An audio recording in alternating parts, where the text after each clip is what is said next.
Let's begin talking a bit about the economy. As you know, there are about 400,000 Arizonans who are out of work and collecting benefits. An estimated 10 to 20,000 might be facing a housing displacement. A lot of people wondering what can be done? Can any help come? And in your case, what could the Senate do that might help alleviate some of the pressure, the crisis that's coming to the state?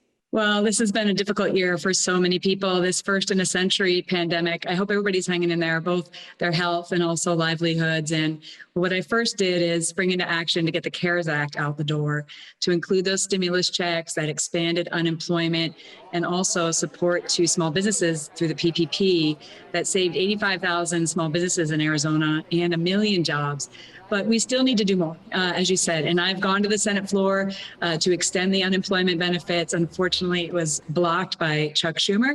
I voted yes on a bill that would provide another over $200 billion of PPP support to small businesses that are still being hurt, and also additional unemployment support, an extra $300 to just help us get through this. And unfortunately, a lot of people voted no on that. We couldn't get past the threshold, but I'm going to keep fighting for Arizonans who are out there to be able to put food on the table for their families and get through this difficult crisis. We're also helping each other out. I mean, I donated my paycheck in April, middle class, not independently wealthy, but I have an emergency fund for a reason, and volunteered at the food banks. So we're all doing our part to help each other, get through this difficult time. But I'm going to keep fighting in DC, and I already voted yes to get more relief out the door. This pandemic really shedding light on some issues, to include education. As you know, the digital divide continues to run deep. In some districts, there are leaders who can't even connect with students and their families. The communication's just not there anymore. Can you, as a senator, do anything to help the state bounce back when we talk about education? Absolutely. Well, I already have. In the CARES Act, there were significant resources to help out for schools, both K through 12 and higher education. And I've also led on issues of rural broadband and tribal broadband. These are bipartisan initiatives to be able to get the infrastructure out there, because kids shouldn't be left behind based on where they live, their zip code, or their parent situation. They should be able to get access to a high quality education. And that also includes access for people teleworking and telehealth. So this isn't just for education. So I've been leading on these initiatives. We've got to ensure that rural broadband and tribal broadband to help kids and families now, but also going forward. All right, let's shift gears, talk a bit about the border. You've seen the border with the president, most recently down in Yuma. In some areas, it's going from 18 feet to 30 feet. As you know, there have been waivers for environmental laws, and some of this construction is taking place on tribal lands. Many people think that's excessive. The expediency is just not necessary. What do you say about why it is necessary? Well, it's not on tribal lands. They're sovereign nations. And so that needs to be coordinated, and yet they're okay. But I was down in Cochise County just last weekend, and these fifth generation ranchers will tell you that the border wall system is really a game changer for them. We know border security is national security, and the cartels are well resourced, trafficking people and drugs into our communities, and also the impact environmentally that the illegal activity has. So we can be good stewards while also ensuring border security for Arizonans.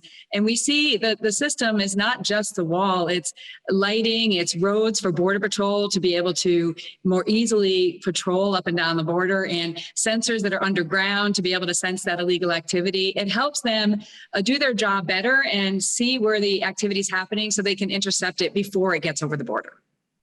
All right. There's no question that healthcare is a top concern for a lot of people here in Arizona.